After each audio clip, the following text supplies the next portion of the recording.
bilowga filimka waxaa la baryaa wiil lagu magacaabo Tim wuxuuna isbitaal kula jiray aabihiisa maxaa yeelay aabihiis aad buu xanuunsanaa. Tim aabihiis wuxuu ku sugnaa xaalad aad u liidata waqti aad u yar ayaan adduunka uga hartay wuxuuna Tim aabihiis ku yiri hamigayga ugu dambeeya ayaa wiilkayga inaad noqoto muusikiste sababtoo ah Tim aabihiis waxa waa muusikiste aad buu u jeclaa muusikada. Timna muusikada xoogaa ayuu ka yaqaanay balse ugu dambeyntii waa uu dhintay aabihiisa dhowr bilood kadib.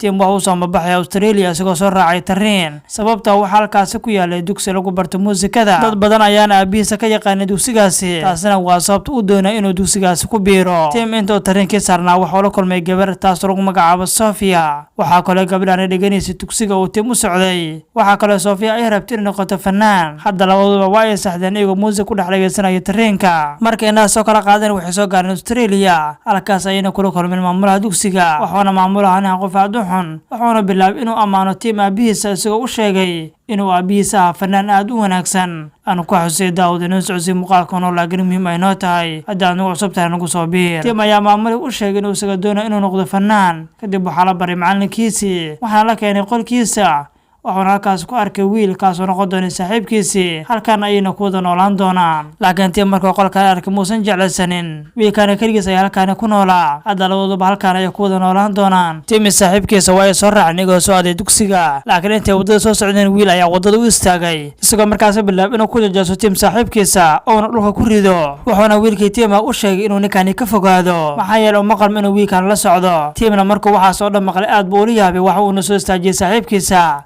Tim saaxiibkiisa galaba uu siin waayay waa uu ka celin waayay wiilkii. Tim saaxiibkiisa markaas u sheegay inuu isaga wiilkan markaas daba dhigtay oo markaas sidaan u foodeeyo. Intaas kadib dhammaan ardaydii maamulaha ayaa ugu yeeray hoolka dugsiga qof walbana waxa uu baray wiilkii Tim isagoo sheegay inuu Tim yahay arday ku cusub dugsigooda laakiin wiilkii Tim maadaama uu jecel inuu noqdo wiil fanaan waxa markaan dhahayaa waxaan jeclaan lahaa wiilkan Tim inuu markaan heestiisa noogu furfuro si markaas u ogaan inuu codkiisa laas yahay. Wiilkii Tim ayaa markaas soo istaagay isagoo markaas aad uga cabsaday inuu markaas heeso sababtoo wax diyaargarow muusan u haysan inuu heeso. Maamulaha ayaa markaas sheegay in loo baahan yahay diyaargarow wanaagsan waana inaad ku heesi kartaa codkaaga weliba si wanaagsan. wuxuuna maamuluhu ka wiilkii Tim waxaan u maleynayaa inaad adiga baqayso haddii aad cabsanaysana ma laga yaabo inaad noqoto muusikiste wanaagsan. Intaas kadib wiilkii Tim halkaas waa ku soo tagay isagoo markaas yimid qolkiisa wuxuu markaana bilaabay wiilkii Tim inuu markaana buug akhriyo maxaa yeelay wiilkana Tim aad buu u jeclaa akhrinta sheekooyinka ilaa caruurnimadiisii wuxuuna bilaabay sheekada buugga inuu markaana akhriyo. sheekadani buugga magaceeda waxa waa The Magic Fruit xitaa Tim waqti xadirkaas wuxuu akhrinayay sheeko isku mid ah markaana qolka ku jira wuxuu ku arkay iftiin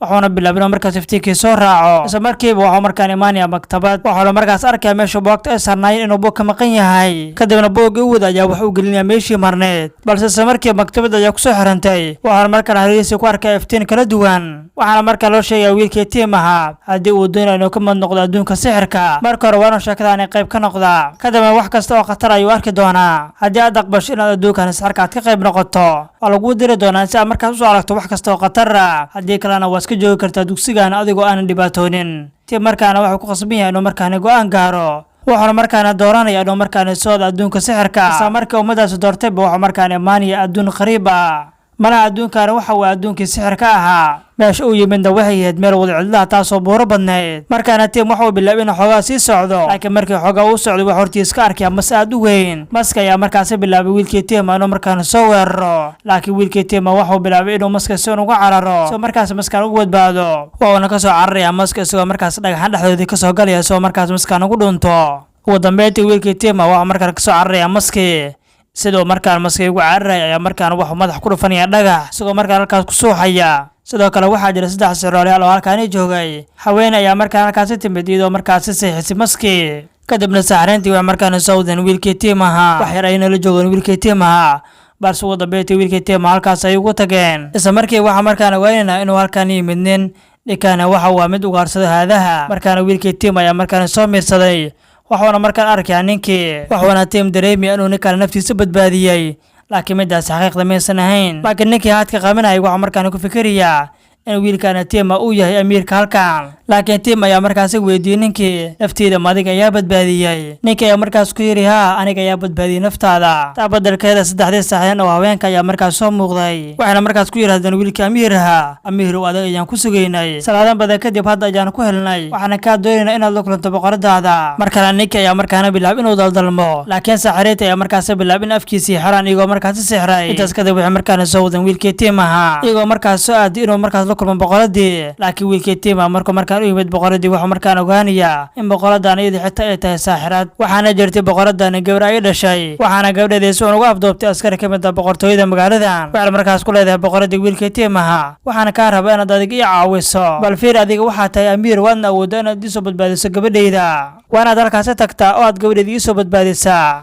laakiin wiilkii Tima ayaa midaas aqbalay isagoo markaas diyaar waa inuu gabadha soo badbaadiyo. waxaana markaas boqoradii u sheegtay inay markaas ku dari doonto saddexdan saaxirin si ay markaas gabadheeda ugu soo badbaadiyaan. hadda waa ay soo baxeen iyagoo markaas doonayay inay gabadhii ka soo dhicaan ninkii boqorka u afduubtay. ninkii Tima iyo ninkii kale ayaa markaas soo raacay. intii markaas safarkii ku soo jireen ayaa wiilkii Tima wax gadaal ka maqlaya cod, waxaana markaana Salame Fran ugu soo laabanay xaqiiqdiisii. waxayna midaana ka dhigan tahay in wiilkii Tima uu markaas waqtiga ku dhamaaday, waxaa laga yaabaa inay waqti kale u saamixi doonto inuu markaas ku laabto adduunkii sixirka ahaa. wiilkii Tima waxaa halkaas kasoo qaadanaya buug isagoo halkaas kasoo dhaqaajiyay, isagii saaxiibkiisa ayaa markaan soo raacay iyagoo markaas yimid dugsiga. waxayna markaas bilaabeen inay garaacaan biyaanada, wayna soo baxeen iyagoo markaas habeenkii halkaas ku caweeyay. habeenkii xigtay wiilkii Tima waa uu soo baxay isagoo markaas buugii geliyay meeshii balaaneed, waxaa markaan kusoo laabtay adduunyadii sixirka ahayd. wiilkii Timana wuxuu markaana bilaab inuu gaagaatamo, markaana boqorkii ciidamadiisa ayaa markaana waxay soo wadiyaan gabadhii boqorka iyagoo markaas keenay qol si ay markaan halkaana ku xirxiraan. sidoo kale wiilkii Tima weli waxaa soo dhex socday meel kayna. intaas kadib waxaa halkaas imaanaya saaxiibkii Tim, waxaana markaan u imaanaya ciidamadii boqorkii.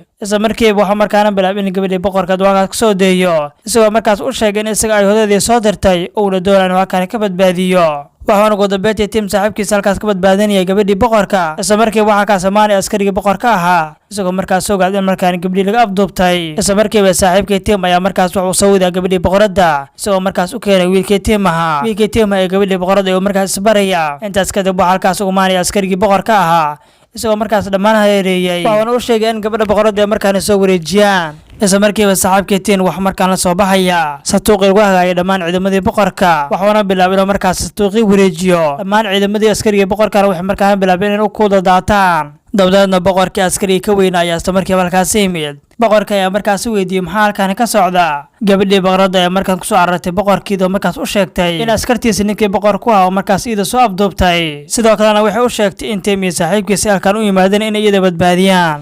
isla markiiba boqorkii markuu midaas maqlay aad buu ugu carooday, waxaana markaana bilaabay inuu askarigiisa markaas ku amray inuu markaan boqoradan raali geliyo oona markaas ka raaligeliyo dhibaatadii uu geystay. askarigii oo dulmar ayaa markaas bilaabay inuu raaligeliyo gabadhii, laakiin boqorka ayaa markaana ciidamadiisa wuxuu ka amriyay in Tim saaxiibkiisa markaan madax maro loo geliyo. laakiin wiilkii Tima ayaa wuxuu kusoo noqonaya xaqiiqdiisa isagoo kusoo laabanaya dugsigiisa, maxaa yeelay wiilkii Tima wuxuu ku dhammaaday waqtigii. laakiin wiilkii Tima inuu adduunka sixirka tagay cidna weli muusan u sheegin, laakiin saaxiibkiisa ayaa markaas aad uga carooday, maxaa yeelay isaga habeen kasta ayuu ka tagi jiray isagoo markaas aanan waxba u sheegin saaxiibkiisa. habeen kastana wuxuu imaan jiray saqdii dhexe, laakiin Tim waxuu weli diyaar waa inuusan saaxiibkiisa waxba u sheegin. kadibna wiilkii Tim wuxuu markaan la kulmaya saaxiibtiisa Sofia, waxayna bilaabeen in saaxiibtiisa Sofia iyo isaga markaan ay wada sheekaystaan. laakiin wiilkii Tim weli Sofia waxba muusan u sheegin, laakiin waa uu jeclaa saaxiibtiisa inuu wax walba ula wadaago. balse Sofia oo la joogtay oo markaas soo baxay isagoo markaas imaaday maktabadii, waxaana waqti xadarkaas la joogay waqtigii uu aadi lahaa adduunyadii sixirka. ugu dambeyntiin waxaa markaana soo geliyay adduunyadii sixirkii, waxaana markaana soo qabanayay ciidamadii boqorkii.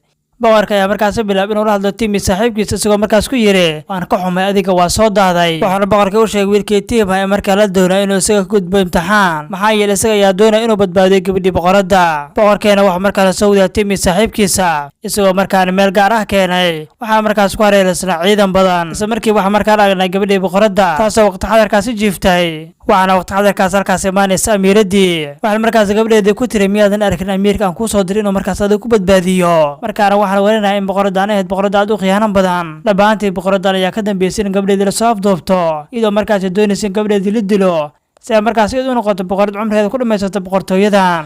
balse isla markiiba wiilkii Tima waqtiga ayaa ku dhammaaday isagoo markaas kusoo laabtay xaqiiqdii. markaana maamule ayaa markaas u sheegay wiilkii Timaha inuu markaana isaga sameeyey wax ka baxsan dugsiga. intaas kadib wiilkii Tima wuxuu markaana soo geliyay adduunyadii sixirka, waxaana markaana wiilkii Tima ogaanaya in markaana boqoradii ay doonaysa inay markaana disho gabadheeda. sidaas awgeedna wiilkii Tima waa halkaas kula kulmay gabadhii boqoradda waxaana wiilkii Tima gabadhii boqoradda dhulka u sameynaya wado halkaas ayna kusoo dhaadhacay dhulka waxayna soo galeen biyo si ay markaas u dhammaystiranto sheekadooda magaalada boqorkiina waxay noqotay mid nabadda ugu dambeyntiin amiiradii magaalka waxaa laga dhigay gabadhii boqoradda sheekadii filimkeena maanta halkaas ay ku dhammaanaysaa maanta muuqaalkeena waxa waa mid aad u xiiso badan intaan muuqaalkaana midkii xiiso badan kulmi doono sidaas iyo nabaadiino.